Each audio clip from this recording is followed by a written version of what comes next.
Just a few feet from the back porch stands a rugged wooden shack. You are hard-bound when you go there, but relaxed when you get back. It will always serve your purpose in the years that it will last. When it's 25 below, you'll want to get out fast. In the good old Newfoundland Outhouse, when it's 25 below, your pants are frozen at your knees as you rise up from the cold. You'll wish you had a blowtorch to melt the ice and snow. When you're shivering in the outhouse, it's 25 below. Hello, my name is Ian, and today we're talking about Gerald Thomas's Functions of the Newfoundland Outhouse. This is one of those folklore articles that sometimes appears that are, it's sort of one of those things that are presented for a conference that is more like a fun idea for a paper. You'll sometimes find people like between projects, or they do serious work, as it were, and then they decide to do something that has merit. It's not an unmerited paper or an unmerited idea by any stretch of the imagination, but it isn't necessarily their specialty, and it isn't necessarily something that they are imagining has a huge amount of weight. And then through a certain amount of a deliberation, because they actually do the work, they realize, oh, okay, this can be a lighthearted thing while simultaneously having a certain amount of something to say. I'm thinking in a parallel sense of Thomas Adler's Making Pancakes on Sundays, which is absolutely nothing like this article in some ways, but it's just here's the phenomenon in the late 70s and early 80s where dads started to become responsible for breakfast. Why don't I do a paper on that? And then lo and behold, once you actually stop and think about it, that does have a certain aspect of dynamics. And if you do the ethnographic work, there's something that can be said there, and it became quite an influential article. So this is something that I think emerges in a sense of fun, emerges in a sense of risque, a sort of tongue-in-cheek, but it has a lot to actually say. So it's about the outhouse, and the article is only 3 decades old, but generational changes might be such that people don't really recognize the outhouse as a part of lived experience. And that's the thing he begins with, is that when he puts it into his own historical context, and when he first came to Newfoundland in the mid-1960s, and he saw outhouses throughout the landscape, and even by the 70s when he started teaching introductory folklore courses, and he noted that they were starting to decline, disappear, and that spawned among his students a discussion. So for the group of people he's collecting from, the students of him in the 70s and 80s, are people for whom the outhouse was a lived experience, but an experience of the past. And I think that is one of the critical things to think about, in that as much as the stories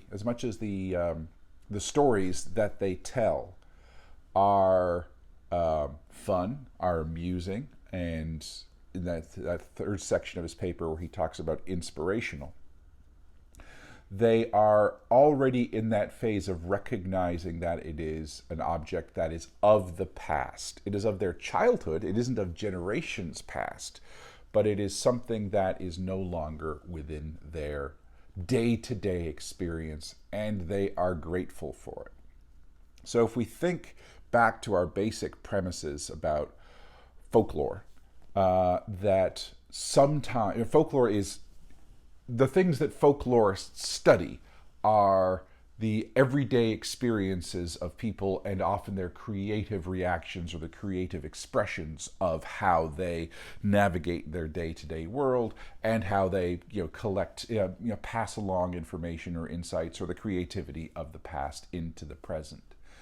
Those things that are sometimes thought of as folklore by non-folklorists doesn't necessarily contradict that, but it's usually only those things from the past, and like the day-to-day experience isn't necessarily reflected on.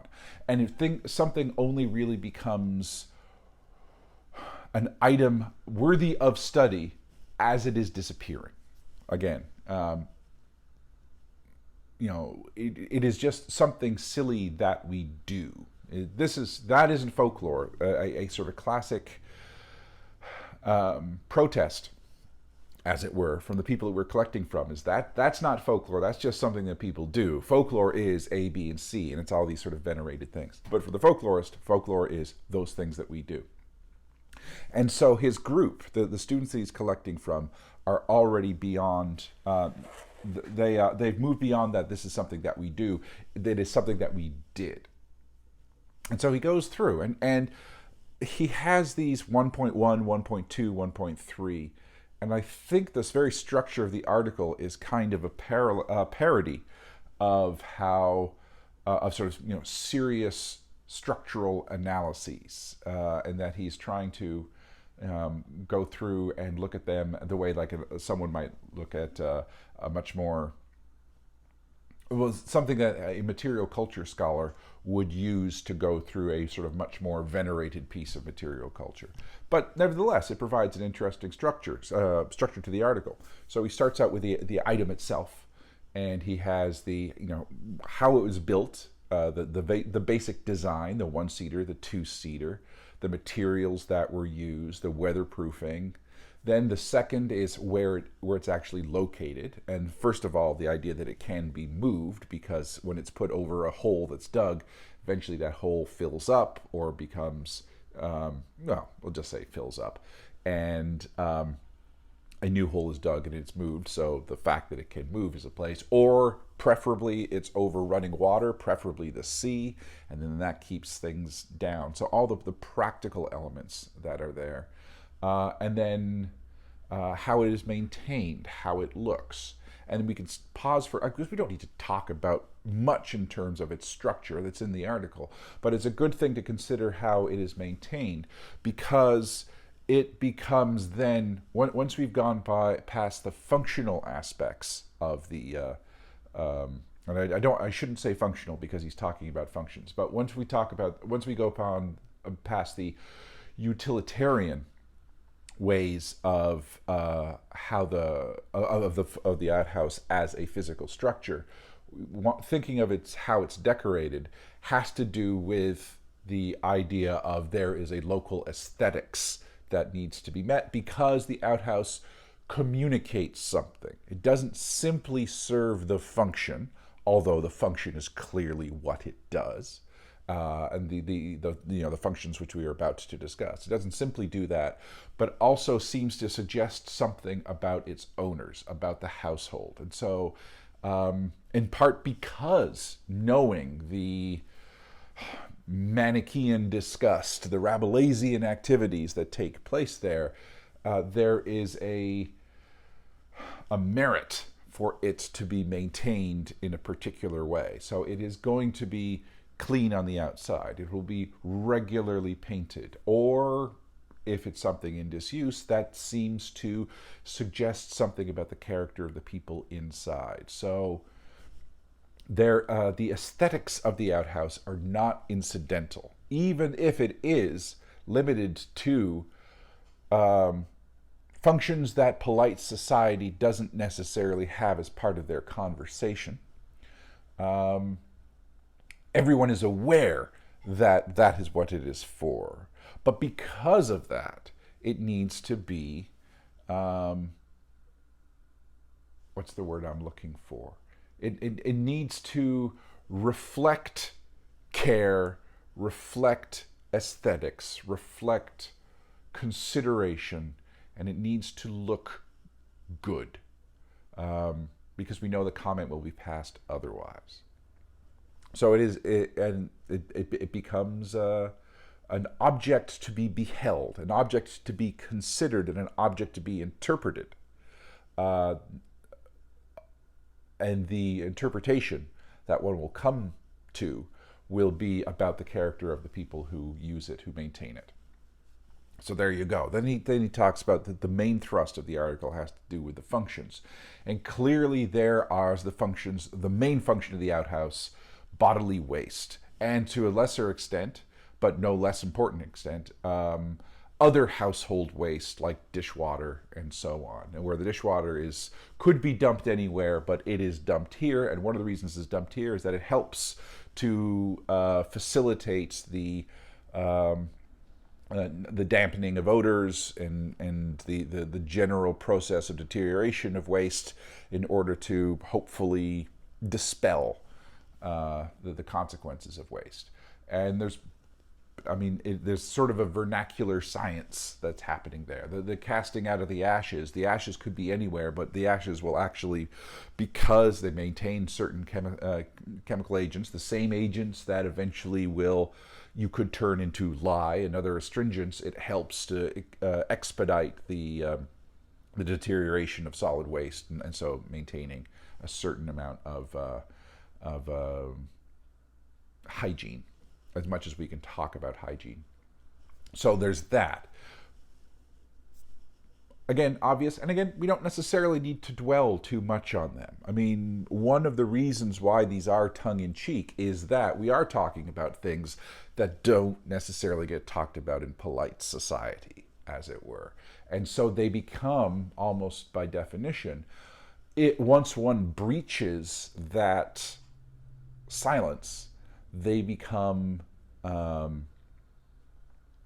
there becomes the potential for narrative that is framed as humorous, narrative that is framed as cheeky, narrative that is, and he's very good at including these texts and pointing out that someone is the very writing style invites this kind of talk, because they are liminal on the boundaries of taste, including, of course, people who are like, this is not a proper subject for folklore, for the folklorist. So he doesn't include all the times that he might have been shut down from this, or people who, like, he doesn't refer to students who might not want to necessarily talk about this, and he's selecting from students who clearly are.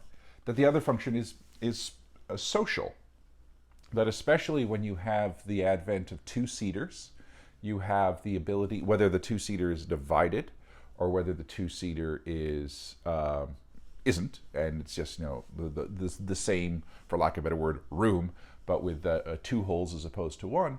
While one is doing that, one can have certain forms of conversation. If they're divided, then they'll be divided by genders. So you could have, like, boy, girl, male, female. If they are one room, then it could be father, son, mother, daughter. I guess it could be father, daughter, and so on. It could be familial. But while one is there are opportunities for certain kinds of talk. And probably the talk that is of two form.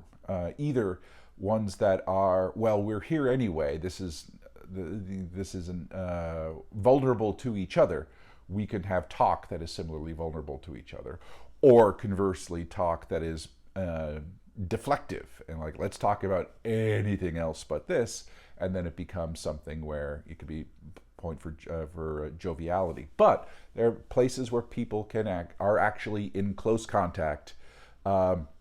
The kind of people who would be using the outhouse at the same time are presumably already in some form of sociability. It isn't something you would do with strangers, but this is an intense form of proximity and vulnerability to each other. So that sociability can sort of extend also to things like it being used as a playhouse, because particularly if it is over running water, or if it is maintained in some kind of way where odor really isn't an issue, then it's really just a wooden room, much like any other wooden room. And he tells of, like, where cats, a little litter of kittens were being raised in there, because why not? And so, yeah, the idea of an outhouse as a playhouse, the outhouse as a playhouse, it might sound strange to our ears, but if it's like, this is not a particularly odorous outhouse, it's just a shack, then it fulfills the same function as shacks or tree houses or any other kind of forms of outbuilding that children will often play. Using it for hide and seek and so on. And so one of the other forms of ways it could be played, used as a playhouse or used as part of children's play, incidentally, in terms of hide and seek. Well, there is privacy, there is secrecy that happens there, and that leads to its illicit functions. His category, illicit functions, which includes things like smoking. So kids could start to bearing in mind that we're dealing with Newfoundland weather most of the time. And so in the summer, you could go out into the woods if you wanted to be smoking, if you were 12 and 13 years old and had catched a couple of cigarettes. If you are, it's in the middle of winter, you're going to be doing it in the cold, in the place that is as protected from the cold as possible. So going into the outhouse. So and doubly so because the smell of the outhouse can help to disguise the smell of the cigarettes. So it's actually quite clever. I almost wish I had an outhouse back when I was smoking. There is the possibility of spying, the possibility of seeing people, seeing the naked body. Which is something, of course, that adolescents are kind of fascinated and curious about. You can make an argument that everyone is, but adolescents doubly so. And so they become these first opportunities for spying, maybe spying in terms of originally of overhearing, but then I want to kind of see what body parts look like, because where else would they have that opportunity? And then opportunity of sex, the opportunity of actually illicit, such as it is, if one wants to frame it as illicit, certainly frowned upon by elder members of the community, sexual contact. And he goes into prurient detail because he's Gerald Thomas, and that's the kind of thing. Now, it's not entirely all sex. It could include sex talk. So again, that sort of social function, the certain forms of talk that take place among intimates. It's when one wants to have conversations that are taboo, one can do them there. So it is not exclusively about sexual activity, but it can be a place where one starts to have the conversations with people that one wouldn't necessarily wish overheard. So they become places for private talk. I imagine he wasn't collecting this. The stories he collected had to do a lot with young boys or adolescent boys talking about sex with other boys for the first time, and like the desire to do so, and like what constitutes good penis size and all that. I wouldn't be surprised. This is just purely conjecture, of course, but I wouldn't be surprised if first period discussions were had there, both mother-daughter, but also just young girls in the community. Something has happened, and so that kind of talk, because talk is a necessary thing in a community, but certainly when one is within this framework of shame and this framework of sort of body dysmorphia and uncertainty, and again, this Manichaean split between body and spirit, you don't know exactly what's happening, and so you get information from where you can, and so this would be a place for it. And then actual sex happens, and again, he goes into a certain amount of detail there, and then the last illicit function, which is how they can be inspirations for bonfire night or tipping or pranks, and so he kind of pulls back at the very end to talk about these. And those are all things that enter into the narrative tradition of when one talks about outhouses, because all his research is basically done from from student papers and student questions. And then additional supplemental material from the archives. And that idea of entering into the story is really the idea of that third section, inspiration, where he is suggesting that the outhouse is in this position where what he's quoting from the first two parts are well-told descriptions, and basically demonstrating a certain fluency within a student paper for for description, a certain fluency for putting these things into context. But they're not necessarily good stories per se. And I think his section on inspiration has to do with with demonstrating where looking at these texts that he has collected, or that more importantly that students have created, less so as sources of ethnographic data, although ethnographic data can be had from them, and more as self-consciously stories. That these are now not descriptions of outhouses, but they are narratives about outhouses, and they are probably narratives that might have actually gone through some process of honing, that are able to be taken from this context of here is a person who's asking me about outhouses to here's a person who wants to be entertained or wants to hear stories. Like, okay, well, let me tell you about this. And it's a subtle difference, but it has to do with this idea of the aesthetics of speech and what constitutes topicality. And why it constitutes topicality, in part, is this transitional moment of this particular generation where the thing is now safely enough removed from their experiences that they can look back at it ironically, fondly, with a certain amount of there but for the grace go I, and can start to wax nostalgic. He uses the word wax a couple of times in the opening paragraph. But yes, it starts to be something upon which one can demonstrate a certain amount of eloquence. Don't know what I was doing my arm there. You can demonstrate a certain amount of eloquence, and in part because one isn't reminded of what's going to be happening tomorrow when the story gets told. One is only being reminded of what happens in the distant past. And